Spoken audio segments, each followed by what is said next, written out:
And they said to the head teacher, are there any concerns about this child? And of course, instantly this planted a seed. The teacher then followed up with an email and said, this is of potential concern. And they noted this particular incident where the child was saying, Allah created everything, Allah created snow. My mum taught me this Arabic prayer, dua. And they said, this could be of concern. And they shared that. The British Conservative government is currently going through crisis after crisis. For the past 12 years, we have witnessed the slow and sorry car crash of its failed policies.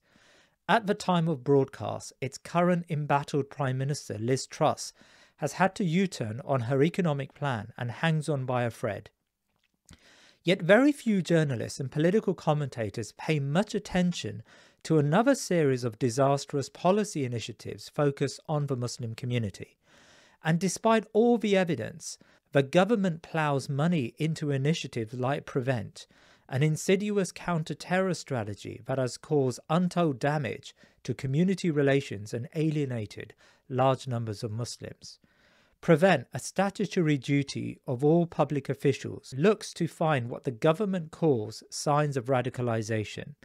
Often these indicators are conflated with Islamic practice or subject to the prejudices of teachers and other officials that have been whipped up in a McCarthyite-style frenzy. My guest today is an academic and activist who has been following the trail of mayhem caused by Prevent and has for years held the government to account. Dr. Layla Aitlhadj is the director of Prevent Watch. Her most recent contribution as the co-author of the People's Review of Prevent drew support from over a dozen human rights NGOs, including Amnesty International and the UN Rapporteur on Protecting Freedoms. I asked Dr. Layla to help us understand Prevent, analyse the broader implications of the policy, and draw on her extensive casework to help us visualise why Prevent and the Conservative Party is toxic within our communities. So Dr. Layla Aitlhadj, Assalamu alaikum wa rahmatullah, and thank you for joining us at the Thinking Muslim podcast. Wa alaikum salam wa rahmatullahi wa barakatuh. Thank you for having me on. Now, it's really a pleasure to have you with us, because I know you're an expert when it comes to Prevent and its interrelated issues. And there's a lot of moving parts that I want to explore today. And I know that you'd be able to untangle this for us. You've been one of the most prominent campaigners against Prevent. Your organization, Prevent Watch, launched an independent review of Prevent earlier this year as a response to the government's long-awaited review known as the Shawcross review. I want to explore your review and your criticisms of Shawcross and the broader government strategy. Listeners to this podcast would know that we've looked at it previously, at least, Prevent and its interrelated issues. We've explored the Trojan horse affair, but I know your expertise will fill many of the gaps that I have in my thinking about where the government is going with this strategy. But let's start with Prevent as a policy. Now, my understanding is it began with the Labour government in 2007 and consequently has been expanded by the Conservative government and made a statutory duty. Talk me through what Prevent is, how it works, and what it aims to achieve, and I suppose how it's been extended and expanded over the years. Prevent is one arm of 4 arms of the UK's counterterrorism strategy. So there is protect, prepare, pursue, and prevent. And Prevent is unique from the other aspects of the counterterrorism strategy because it acts clearly within the pre-crime space. Now, when people think pre-crime, they think, oh, that's great because it's just before a crime, because the word pre-crime. But actually what we're talking about in pre-crime is something well before any intention or preparation has ever occurred. We're not talking about pre-crime in the way that you might just dissect the word and say it's before a crime. No, in fact, pursue is looking at something before the crime. Pursue is disrupting an activity before it happens. So when media or government suggests that, oh, we've unfoiled terror attacks, you couldn't have possibly unfoiled them using Prevent. What you've actually unfoiled is something that was in preparation. And therefore, what they've used is they've used pursue. Prevent could never be demonstrated as being used to stop a terror attack, because prevent is based on thoughts and ideas. And this is why you hear about people being referred to prevent as 4-year-olds or 10-year-olds. They've never intended or thought about committing any crime, let alone a terrorist activity. So what it is it's based on the idea that you can stop people from becoming future terrorists. Okay, so it's essentially, if somebody told you that, oh, I can predict your future, you would probably laugh them out the room. And yet the government is telling us that they can predict who might be vulnerable later on in the future to become a terrorist. And somehow that is accepted, and millions of pounds are injected into Prevent every single year to keep this going, despite the fact that there's been no evidence to suggest that this can actually work. Let me understand this. So, I don't know, a 16-year-old boy at school is preparing to, I mean, as we saw the phenomenon a few years back, 5 or 6 years back, preparing to travel to Syria. Would that be a typical example of a Prevent referral? It would be. So usually if a teacher has heard, okay, this child is going to travel, then they probably would refer it under Prevent. But it wouldn't just be a case that, oh, you know, this child might go and travel to Syria and therefore I'm going to refer them under Prevent, right? It would be any child traveling anywhere abroad, particularly to a Muslim country, might get flagged under Prevent. And furthermore, if you were going to actually, if you did think as a teacher, this child is about to go and travel to Syria, then you wouldn't actually draw on Prevent. It would be more of an immediate action. You would probably call the police. If you thought that he was traveling to Syria to join a group, right, you wouldn't call on Prevent, because Prevent is like seen as the softer approach. You would call the police and say, look, I think he's going to travel abroad and I think he's going to, you know, so there's a very clear distinction. They wouldn't say to that person, oh, you know, we think you're vulnerable and therefore you're going to come under Prevent. It would be very, very early on. So they might actually not say, well, I'm preparing to go and travel abroad. The Prevent referral would be more in the category of, this child knows a lot about Syria. They spend a lot of time online. I'm worried that they might go and think about traveling to Syria, rather than I know they're in the act of preparing to go to Syria. Right. Okay. And so I think something like half of all referrals are made by school teachers. And so what we're talking about primarily, or at least, you know, in a greater sense, young people who are being referred to the Prevent scheme. So school teachers would typically be looking out for signs of radicalization, or what they have been trained to believe is radicalization. Give me some examples of things that school teachers will be looking out for in a student. Yeah, so the signs of radicalization are the signs that teachers, you know, doctors, any public sector worker would have been trained upon. And these signs are really general signs that essentially any single teenager and even any adult could have been referred under. It doesn't take a particular combination of these signs, and these signs are as general as, you know, looking for identity and meaning, you know, showing dominance, going through a transitional period. Every single person is going to tick their teenage child. And this is why a lot of the referrals are actually from, you know, towards teenagers. The Prevent referrals are of teenagers because they're going through these natural transitions. Of course, they're going to be a bit more withdrawn or change their friendship groups, or, you know, potentially change their religion.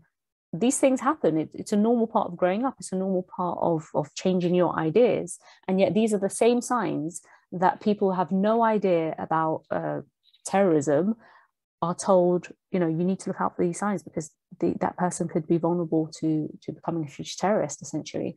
And this is where a lot of the conflation comes in. And, you know, just going back to that point about Syria, I mean, schools already knew about Prevent when the Bethnal Green girls went and traveled to Syria.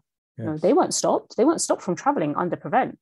In fact, I believe one of their schools was one of the first ones to adopt Prevent in the first place, but they didn't get stopped from traveling to Syria.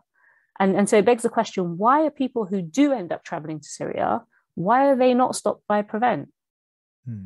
And why is that? I mean, you tell me. Well, simply because prevent doesn't work. I mean, you're screening. If you think of how many public sector workers there are in the UK, there are over 5 million public sector workers.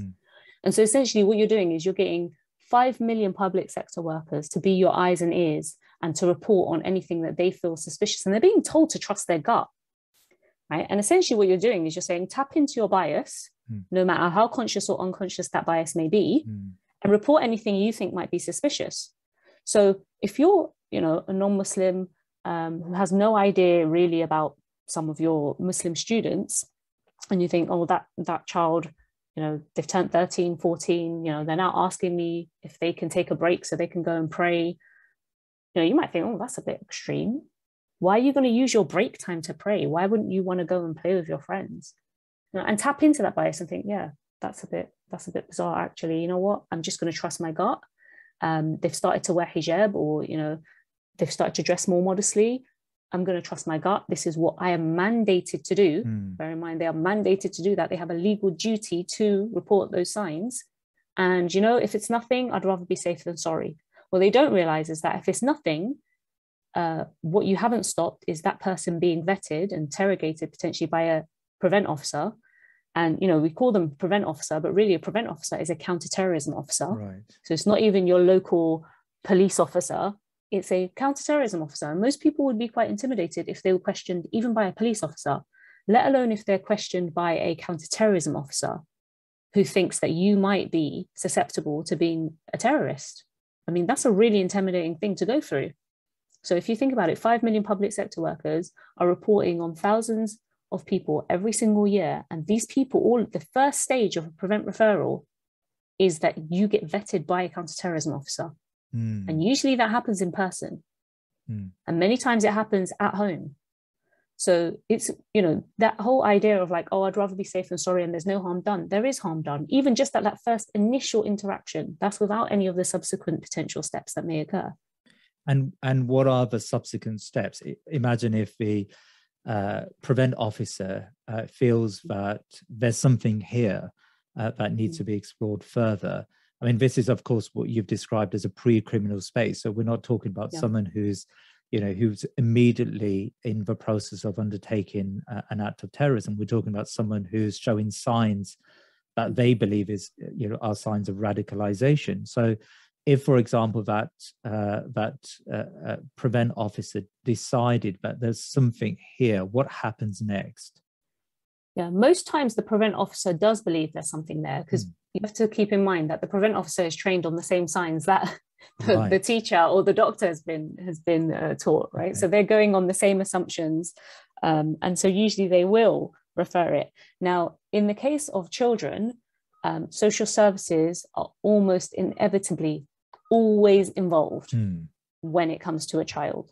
So whenever there is a prevent referral of a child, you will have social services, even if that family was never known to social services before, even if there were no flags around any emotional or welfare, physical, any type of concerns being flagged in terms of the home, social services will end up being involved. So now you have a family who have a social services record, even though there's no signs that that child needs any support under social services, but social services will come in. And one of the reasons why social services will come in is because you don't have to engage with a prevent officer. Right. Even at that early stage, you don't have to engage with them. Right. You've not committed any crime. They're coming in essentially for a quote unquote chat. You don't need to engage with them. But you do have to engage with social services. Right. And so oftentimes what will happen is prevent officers won't even show up by themselves in the first instance. They will straight away show up with social services. And that creates even bigger intimidation and fear. And you think, oh my God, I have to show that there is nothing here. So the family will open that door and allow for themselves to be assessed, thinking, well, you know, I have nothing to hide. I have nothing to hide. Not realizing that the social worker is coming in with an assumption. That assumption is that your child is at risk of radicalization. And that assumption is that that child got that risk of radicalization from somewhere. And the likelihood is that somewhere is their family, their parents. Right? Because you are an adult, and therefore if your child is saying something, surely that child got that from you, right? It's that environment that they're growing up in. They're not going to say, oh, they got it from school, they got it from BBC News. They're not going to suggest that it was mainstream media or your school that you might have learned various ideas from, they're going to assume it's from family. So you have social services intervention. You have a situation where essentially you're being interrogated by a counterterrorism officer, and you don't have any of the safeguards that you would have if you were being questioned for suspicion of a crime by a police officer.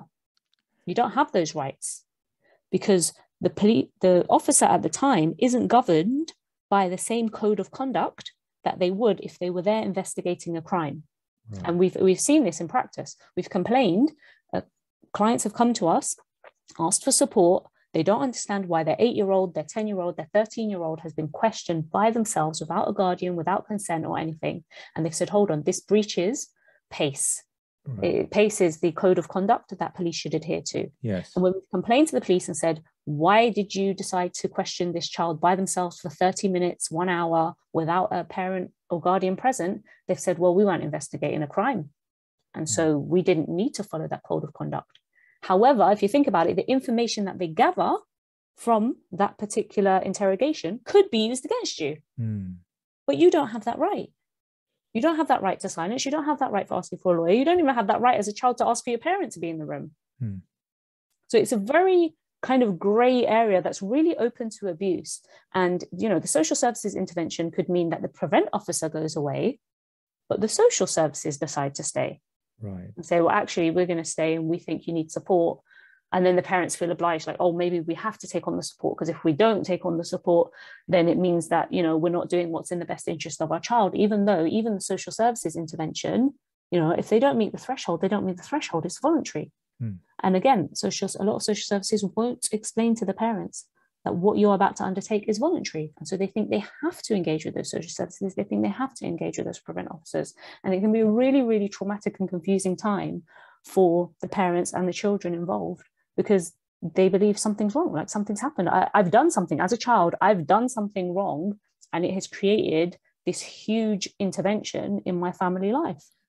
I'm looking at your report here, and it's an amazing review actually of Prevent, and some really interesting case studies, which I you know, shocked me. And you know, I've been following this from afar for some time, but some of the case studies have been pretty startling. And in your report, there's an even more startling series of statistics.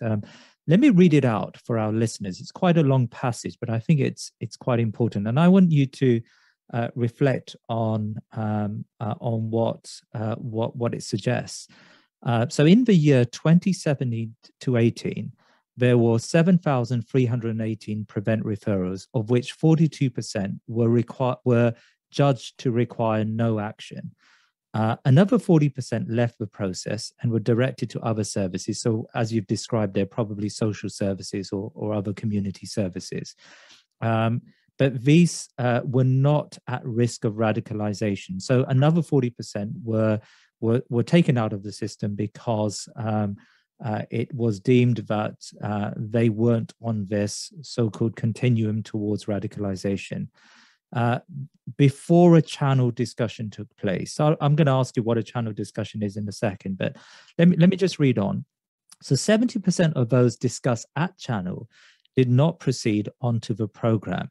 So in all, 394 individuals out of a total of 7,318 were judged appropriate for channel. So this represents 5% of all those formally referred to Prevent. So 95%, in other words, of Prevent referrals were made incorrectly, and channel was deemed inappropriate for 6,924 individuals. I mean, that just sounds shocking to me. How do you square what looks like an obvious failed policy here? So this is the beauty of Prevent's own failures, that even by its own admission and statistics, you can see that it's not working. And I'd say even deeper than the 95%, because you could kind of say, well, look, if we have 100 people and 95 people haven't done anything and don't warrant any further action, then surely it's in the best interest of everybody that those 5 people captured from the 100 people, you know, those 5 people could do some serious damage. That assumes that the 5%, those 5 people that have gone onto channel, are actually 5 people who are potential terrorists, okay? Which is not the case, because channel is essentially what the the governments frame it as their de-radicalisation program. Right. Channel is essentially, you get a mentor. So for one child, for example, the channel mentor, he was actually referred under far-right extremism. Right. But strangely enough, during his referral, he converted to Islam. Right. And his channel mentor was a Muslim who came to teach him the correct way of being a Muslim. Because there's a good Muslim, a bad Muslim, right? So he was teaching him how to be a good Muslim. And it was very bizarre. So, okay, explain to me. So this child was referred under far right, and even the far right referral was a complete joke. I mean, people think, oh, it's fine because there are also far right extremists who are being caught. If you look at the far right referrals, they're equally damning as the referrals of young Muslims. I mean, most of these referrals are children who have said or done something that could easily be dealt with by their teacher, by their parents, and instead they're being treated as if they're about to be the next, high profile terrorist. Right. So the channel mentor, the channel program is essentially like having a kind of big brother, it's like a big brother mentorship. Okay. Again, there's no evidence to suggest that that person spending some time with them has taken them away from the path of terrorism. Okay. So that 5% is not even 5% of people who are genuinely radicalized and who are, genuinely going on to commit any potential criminal act. In fact, a lot of that 5% are people who feel that they have to accept channel. Like they have to go onto the channel program because there is a lot of pressure. And we often get people calling us saying, look, they're suggesting that my child go onto channel. These are the circumstances of the prevent referral. Obviously, the prevent referral is all ridiculous, but I'm really worried because what happens if I don't engage with channel?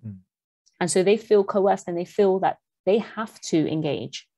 Okay? So this isn't suggesting that even that 5, which is a ridiculous number in a way, but you can kind of come around and say, well, no, 1 terrorist would be bad enough, let alone 5. If out of every 100 we're stopping 5, that's not the case. There's actually no evidence to suggest that prevent does what it says on the tin. And what does prevent say on the tin? It says prevent is there to stop people being drawn into terrorism.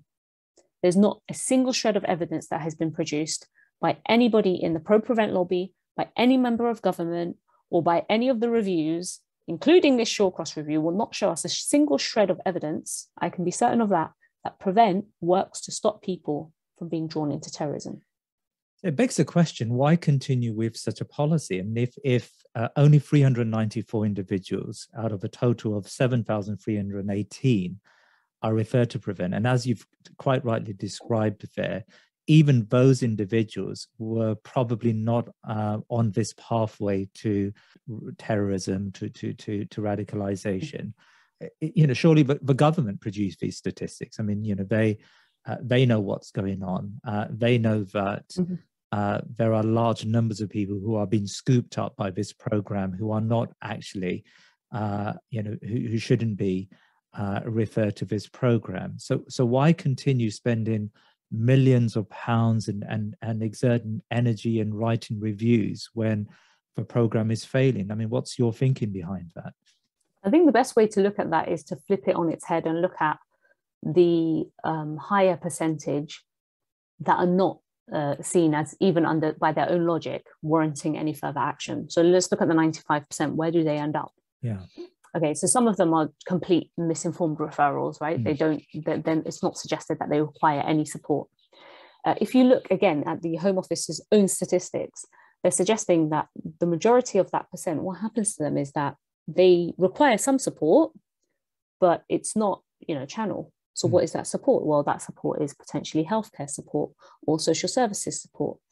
So what has happened to the support services then? Why couldn't they have accessed mental health care or social services directly? Right. Why, instead of the teacher making a prevent referral and being encouraged to make a prevent referral, or the doctor making a prevent referral, and being encouraged to make a prevent referral, why did they not just directly make a referral to one of the other services?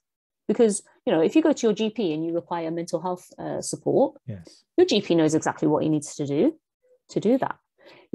Teachers, if they think, oh, there's a breakdown somewhere in family structure or something's happening and you might actually benefit from some early years support, some social services support, they have the professional judgment, and they've been doing so for a very long time, in order to make that call, right? And to offer it as a support service to the family. But they're not doing that. Instead, it's having to go through Prevent in order to go back to social services, or go through Prevent in order to go back to mental health care. And so you have to look at the state of mental health care, and look at the state of social services, and look at the state of, youth clubs even, right? What has happened to them in the last decade? Funding has been stripped from these places, right? They have had massive fund cuts.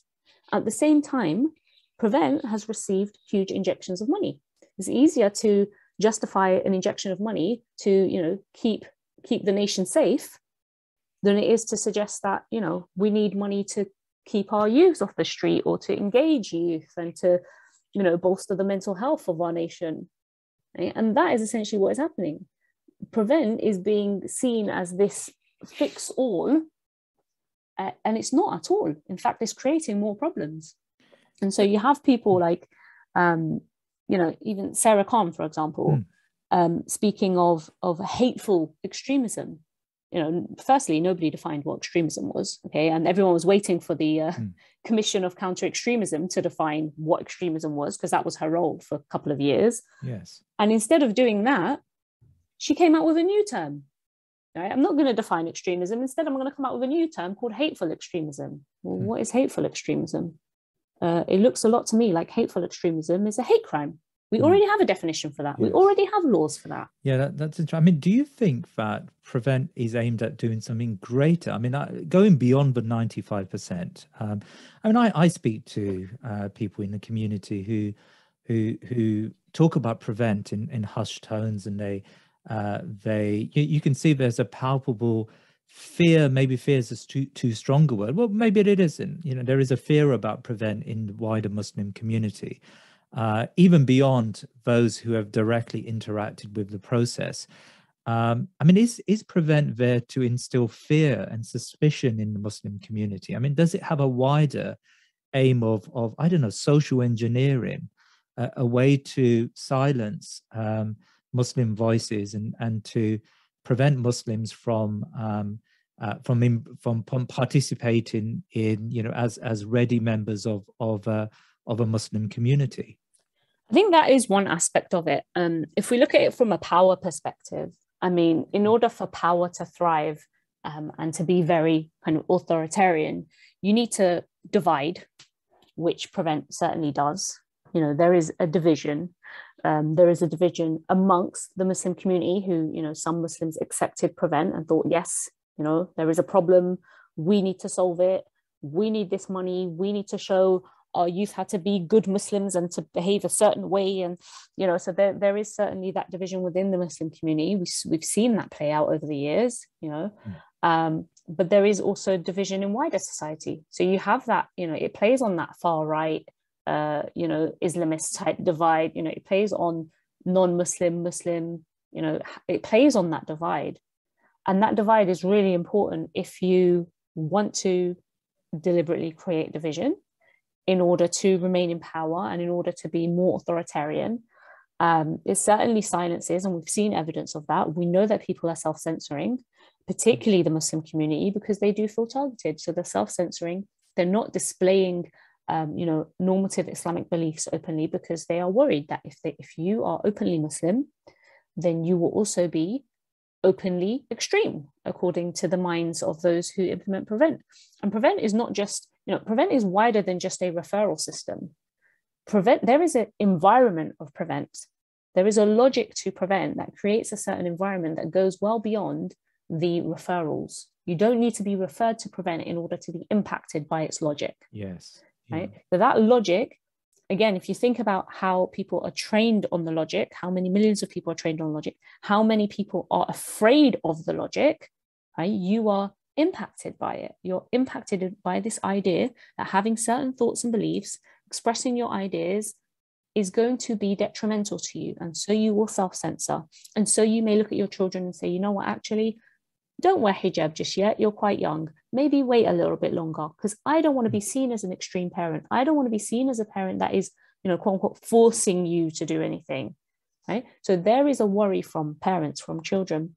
I mean, we even saw with the Palestinian activism that happened last year off the back of Sheikh Jarrah. You know, there were children who were acting in solidarity with Palestine, who were being sanctioned by schools, right? They were being sanctioned by schools. And so you might think, well, yeah, but it wasn't prevent. But they were being sanctioned off the back of prevent rhetoric and logic, okay? And actually, there is evidence to suggest that the schools were being fed lines from counter-extremism, right? So there were ways on how to deal with the children that were being fed down through to the schools, right? So why were they being involved?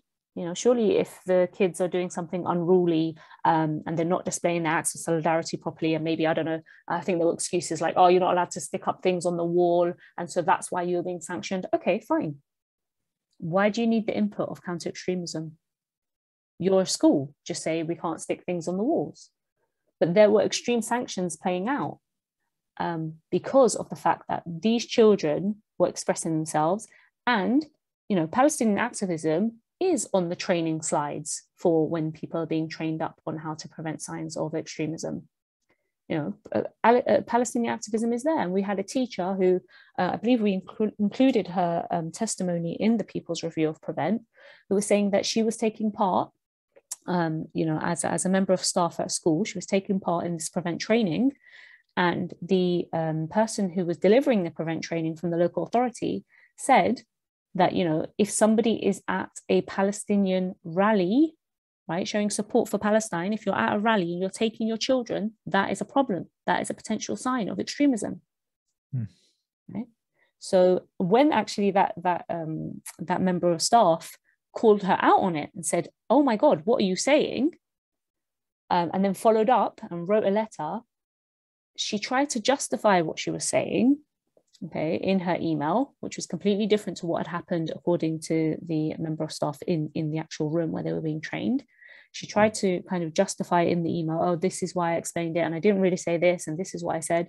But then what she said was, oh, you know, it's really important that we have your views, and maybe you should be part of our group so you can help us deliver this training better.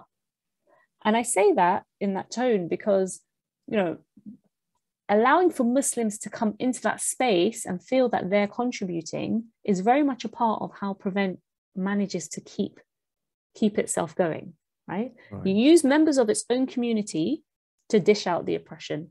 And I'll give you an example. I went to one of the social services interventions that was playing out on one family off the back of a Prevent referral. And the sister asked me to attend with her. So I went. I wasn't allowed to speak. I was only allowed to sit and offer kind of support for the parent. And there were several people in the room from the different schools that the children went to. She had several children. And there was only one Muslim there. Okay, there were about 5 people in the room, all of them non-Muslim, and there was one Muslim there. And all of them spoke so highly of the children, no concerns, no issues. And bearing in mind, this sister has to go through this process in order to tick all these boxes so that she can come out of this social services intervention with her children and, you know, the children are fine. And these are outstanding children. Like, they will put any children to shame, honestly. Like, the grades are impeccable. They're involved in all these extracurricular activities, you know, absolutely shining stars. And then the one Muslim person who was in the room made a comment. I said, well, yeah, I don't really have any concerns, but the child did say this, and I'm just wondering where they got this from. Obviously, I can't go into the detail, but it was a non-issue. It was a non-comment. And you could see quite clearly that she was saying that because she didn't want to seem sympathetic as the only Muslim in the room to the Muslim who is essentially, like, you know, under the intervention. Okay, overcompensating for her Muslimness as a professional to not seeing that she was being biased by making this ridiculous comment in the first place. That's what it came across as to me.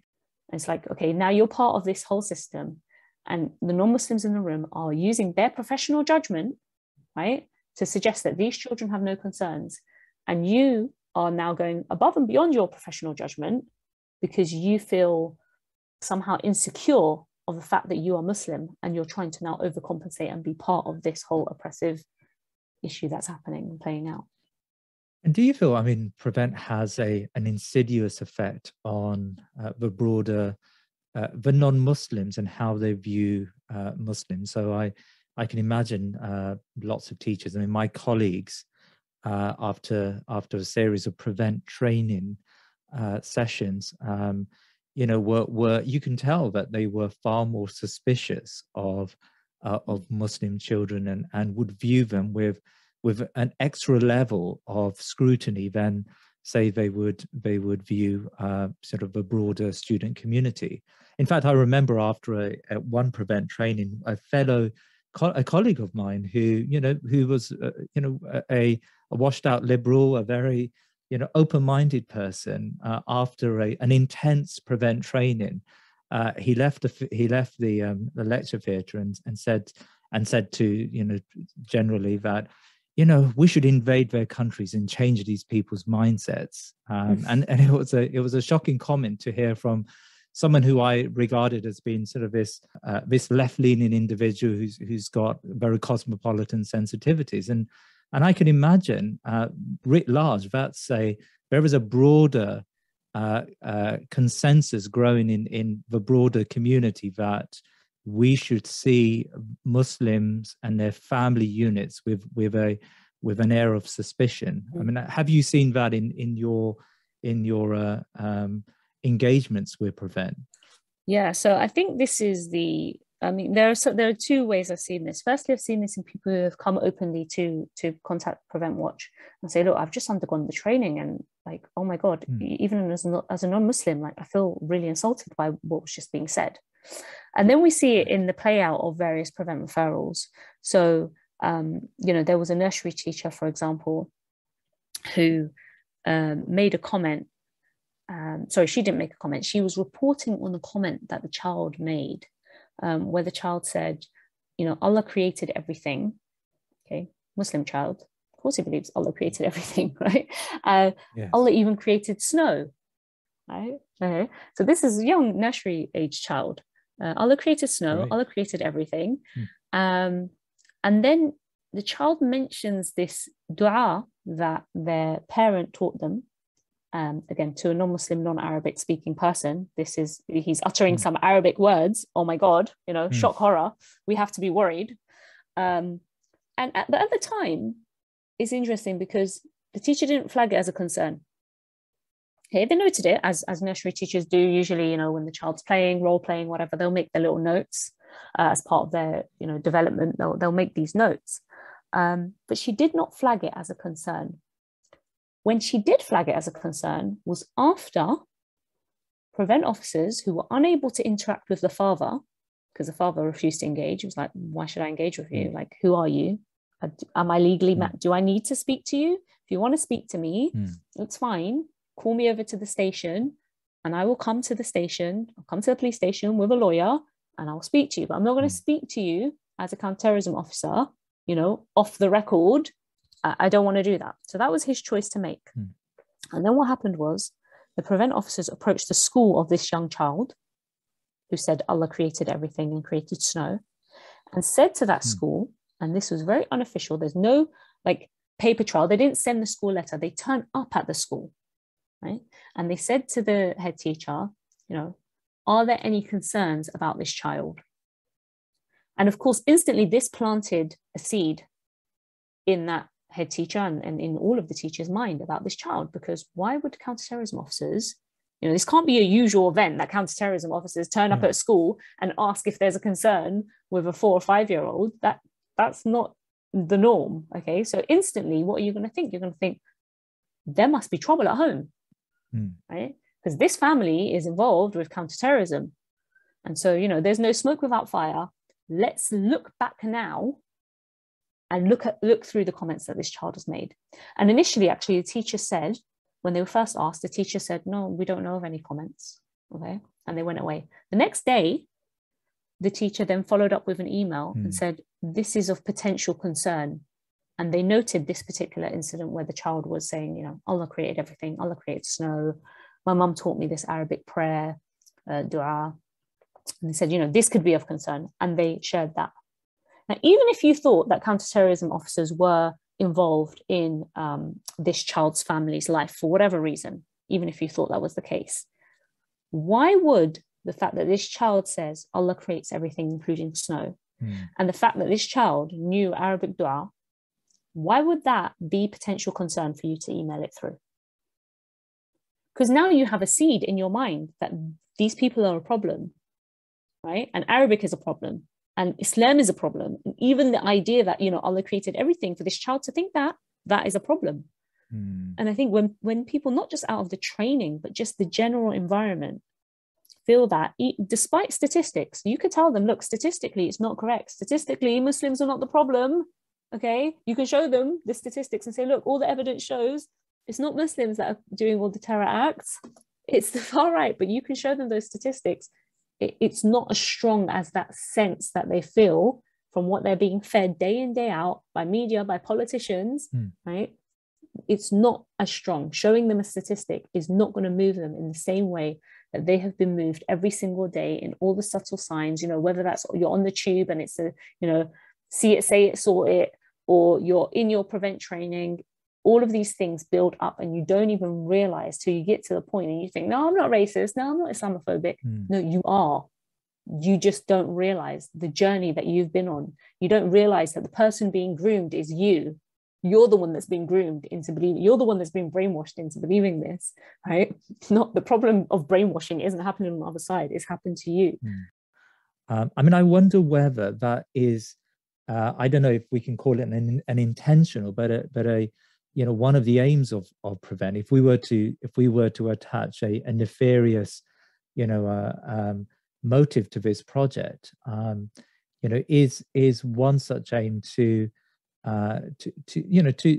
regard the Muslim community as the other, and to find and to establish a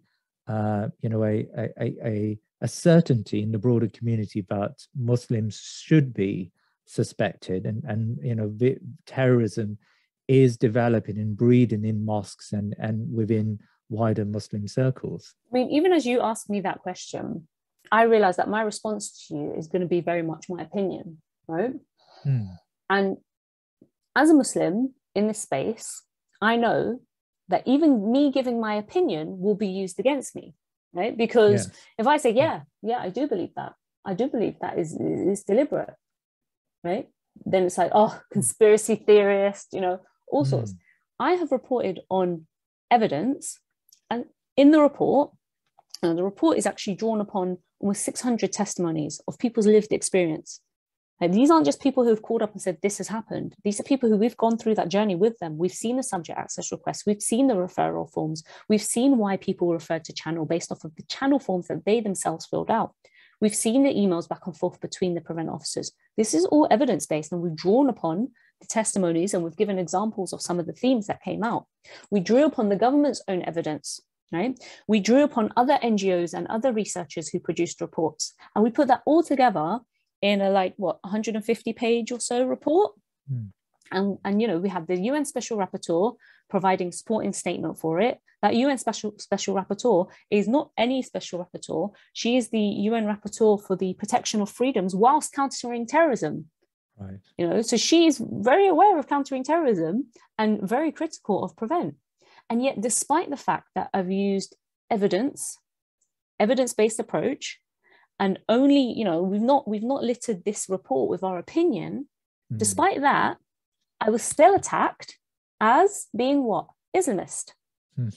Right? Now, what is Islamist? What's the word Islamist? Let's play a word game. Combine the word Islam and terrorist. What word do you get? Islamist, right? So Islamist is just a way that you can accuse somebody of being a terrorist, which is a real and serious crime, okay, punishable, you know, punishable in this country with quite a few years. You know, it's not on the lower end. You're able to say that flippantly, like you're able to say, oh, these Islamists are doing X, Y, and Z. You won't be done for libel or defamation, because, you know, you've not actually called me a terrorist, but in a way you have. You know, you can get David Cameron supporting a policy exchange report and saying that people who criticize Prevent, even though that criticism is not based on opinion, that criticism is based on hard evidence, right? You can then be called an enabler of terrorism by a former Prime Minister, David Cameron. That's what you can be called. And so when you ask, is Prevent something that is used to silence Muslims or used deliberately to discriminate against Muslims, my personal opinion is 100% yes, based off what I've seen, based on what I feel even myself as a Muslim, as a Muslim mother, as a Muslim woman working in this space, as an activist, like that's what I feel.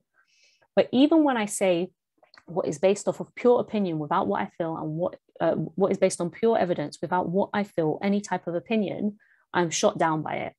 So imagine those who don't have the evidence to back them up and just speak about issues. I mean, even in today's report on Sarah Khan talks about, people who hiding behind the label of Islamophobia. And what they're really hiding is their extremist tendencies. Really? So if you say that you are a victim of Islamophobia, what you're doing really is you're a secret extremist. There is no Islamophobia. And what she's doing is she is reinforcing the idea that Islamophobia does not exist. Because let's face it, UK government has not accepted that Islamophobia exists. So how can you deal with something that is Islamophobic? How can you deal with a policy that is Islamophobic if you haven't even addressed the fact that Islamophobia exists? If you're still in denial of it. Yeah. I mean, let's talk about the UK government strategy then. They appointed William Shawcross, formerly from the Policy Exchange and the Henry Jackson Society, as its chair of its review of the Prevent strategy. Can you explain who William Shawcross is? And he's quite, I suppose, the quite nefarious role of some of these think tanks and how they feed into the policy process at the moment. William Shawcross is somebody who I'm actually surprised would be given the task of producing any kind of report, because he is very much based on opinion. He has been somebody who has supported every single war and terror policy by UK government. He's never shown an opinion that goes against it. So to suggest that he is somehow independent or will be working independent of government to produce any kind of report based on any type of evidence is actually quite shocking in and of itself. He's made comments about Islam and about Muslims that are clearly Islamophobic, and these are open comments. These are open to public scrutiny. He's not said them behind closed doors. These aren't accusations. He's been very open about it. He was the director of the Charity Commission, or chair of the Charity Commission, at a time when the Charity Commission very disproportionately was targeting Muslim charities. Okay, he was the director of the Henry Jackson Society, which is known for its Islamophobic stance and perpetuating the Islamophobia industry. If you look at all the people who are involved in Henry Jackson Society, actually many of them then go on to work at Policy Exchange. And strangely enough, guess who was also involved as a fellow at Policy Exchange? William Shawcross, who came out with a report post the People's Review of Prevent, when we did our People's Review of Prevent, who came out with a report to suggest that, our report was just a small minority of Islamists trying to undermine government strategy. It was Policy Exchange. So, they obviously are defending Shawcross, and Shawcross is somebody who, after 3 years has not been able to produce an independent review. To be fair, he was only appointed, after Lord Carlisle had to step down, but even Lord Carlisle wasn't independent. So in 3 years, the government hasn't been able to produce a report, even though they've tried twice to appoint a not so independent reviewer.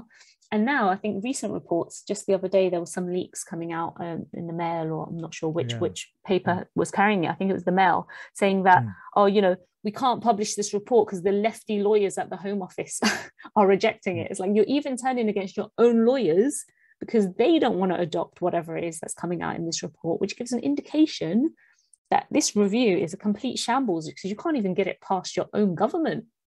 You can't even get it past the Home Office. And you have to ask what they're trying to get past. Why are the lawyers stopping this report from coming out? And the idea is that the only reason that the lawyers are involved isn't due to libel. They're trying to suggest, they might be done for libel. No, they're not going to be done for libel. The only reason why lawyers are involved is because they are likely to be trying to pass legislation all right? So, or statutory requirements at some level that's going to change the way Prevent works. So in the same way that 2015, Prevent went from being a policy to being a duty, it was mandated. I believe that this time around, there will be changes on the legislative level when it comes to Prevent. And potentially it could be that interaction with Channel. So at the moment, Channel is voluntary. You can choose whether or not to go onto it. But I think from the leaks and from some of the stories warming us up, I think yesterday there was a BBC report on a far-right extremist.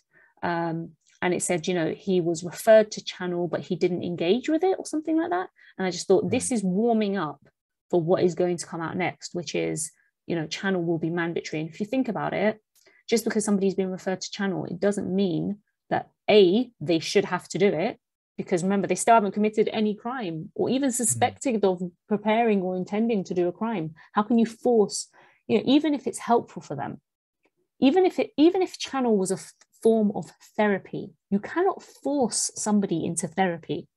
It's no longer therapy, right? So how can you force somebody to get support? It's no longer support. But this is the pre-crime space. Prevent is in the pre-crime space. So what are you going to treat them as? You're going to treat them as criminals then, even though they haven't gone on to commit any kind of crime, nor can you ever prove that they intended to do a crime, but you want to treat them as criminals in the pre-crime space.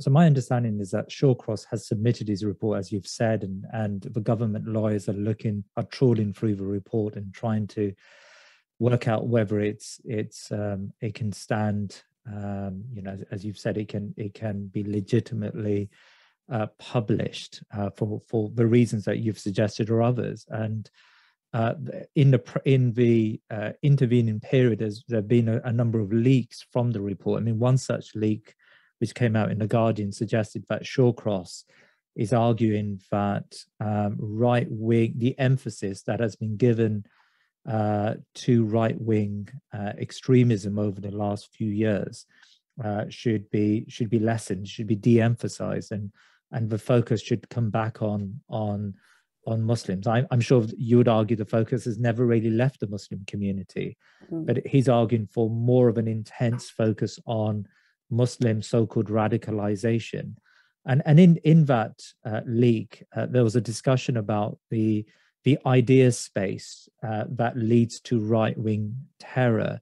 And I think the argument was that there is not a clear link between right-wing ideas and right-wing terror, but at the same time, he's arguing that we should tackle all of the so-called narratives, the conservative and so-called radical narratives that may lead to terrorism within the Muslim community. I mean, there is a contradiction there when it comes to treating right-wing terrorism and so-called Muslim radicalization.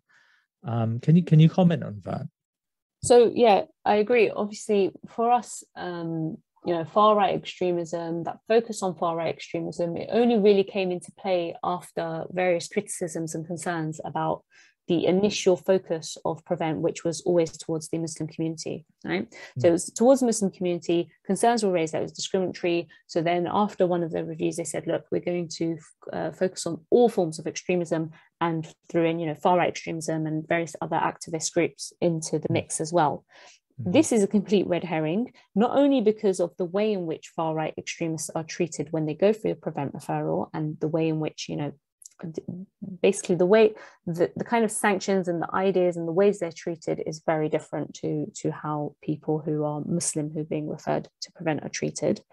Not only that, but also it's not unusual that Shawcross is asking for us to revert back to focusing on Muslims and go away from far-right extremists. And he even admits it essentially as part of that league. He says, no, far-right extremism, we're at danger of capturing mainstream ideas with far-right extremism. Why would you say that unless you know that actually now what is mainstream and who determines mainstream other than government of the day, right? What is mainstream is far-right, right? Far-right is a new mainstream. It's a similar phenomenon to what we saw with Trump. I'm not surprised that he would want the focus away from far-right extremism, because I think that government at the moment know if they are capturing far-right extremists, if they're capturing these ideas, then they will also capture themselves. these people, when you have people in government who are pushing far-right ideas, of course government is not going to want to focus on far-right extremism because it is going to be too exposing. With the way in which Islamophobia has been running in this country, this idea of refocusing on Muslims, he says it openly. It's unapologetic, it's very overt.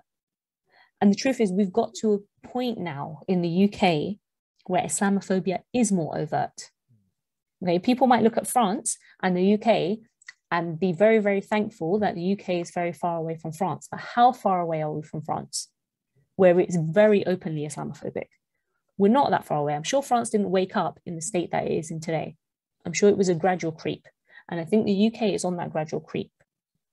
You know, there are more ideas about far-right extremists, and, you know, a lot of Muslims think, particularly Muslims, I would say, think it's okay that Prevent exists because, you know, far-right extremism is being tackled.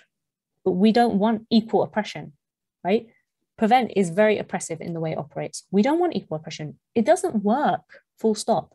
So why would we want something that doesn't work to occur in a different community? It doesn't make any sense. You know, why would we want something that is harmful to one community to be extended to another community? Now, notwithstanding all that you've said, it would be remiss of me not to talk about the challenge that does exist within our community. The murder of David Amess MP was by someone who was motivated, sadly, by his Islamic beliefs. At least that's what we've been told. And I understand he was referred to Prevent. I suppose what I'm asking is, in your ideal world, I mean, would you replace Prevent with something else? And what form would that intervention take? I mean, the fact that he was referred to Prevent, and the fact that I think we have a list, we didn't actually include it in the People's Review of Prevent, but we do have a separate list of about 13 known terror convicts, right? Mm-hmm. Who were referred to Prevent, right? Right. He still went on to commit the crime. Isn't Prevent supposed to stop people from doing that? Why is it that these people, having been referred or known by Prevent, did not get stopped? This is further evidence of the fact that Prevent doesn't work. Okay, Right. So there is plenty of legislation that exists. There are plenty of tools in the toolkit that can be used to try and divert people away from crime, and also to punish people once they have committed a crime. When people say, well, okay, you want to remove Prevent, what would you replace it with? Why would you need to replace Prevent? We're essentially saying that Prevent doesn't stop terrorism. So you're saying, what would you replace it with to not stop terrorism? I don't know, what do you want me to say? I mean, Prevent doesn't stop terrorism. I'm not suggesting that we shouldn't stop terrorism. I'm just saying Prevent doesn't. I don't have answers as to what would. I don't have the resources that government has. I don't know what the solution is, but I can definitely tell when something isn't working, and when all the evidence points that it's not working, I'm well entitled to say, by the way, here's the evidence, it's not working. And that's all that we're doing. And I think this flip of like, okay, what should we do? You know, taking it on as our responsibility as citizens, like it's my responsibility in order to come up with a plan to stop X, Y, Z, is part of the problem. Because it's like, well, you can either put up or shut up. You know, if you don't have a solution to end something, and we're never going to be able to stop all crimes. You know, can we stop all murders? No. Can we stop all pedophiles? No. Can we stop all violent abusers? No. You know, are we going to be able to stop every terror act? Of course not. But there are other arms of the counterterrorism strategy, and there are other things that could be done. If you're talking about, you know, strengthening communities, go for it. Strengthen communities if that's the root of a problem. If you're talking about better education and awareness, go for it. There are always going to be people who pervert certain ideas. They can pervert ideas, whether those ideas are religious or not, and it can come under any single religion. It doesn't just have to be Islam. And so this idea that, you know, the Muslim community need to take responsibility for somebody who uses a religious idea and perverts it for their own cause is actually part of that wide aspect of like, it's your problem, you have to deal with it, and you have to be impacted by it. And if you're impacted by it and you're discriminated against it, well, tough. You know, and nobody else will take that responsibility. No other community is expected to take that responsibility for every single member who claims to be part of their religion or group or thought process. Like nobody else has to do that. Dr. Layla Aitlhadj, thank you for your time today. And if any of our listeners wants to find out more about your organization, how would they access your material? So the People's Review of Prevent has a separate website. So it's peoplesreviewofprevent.org. Right. And the Prevent Watch, if people specifically have an issue regarding Prevent or want information about that or support with regards to Prevent referral, then you can go to preventwatch.org. Jazakallah khair. Thank you for your time today. Thank you.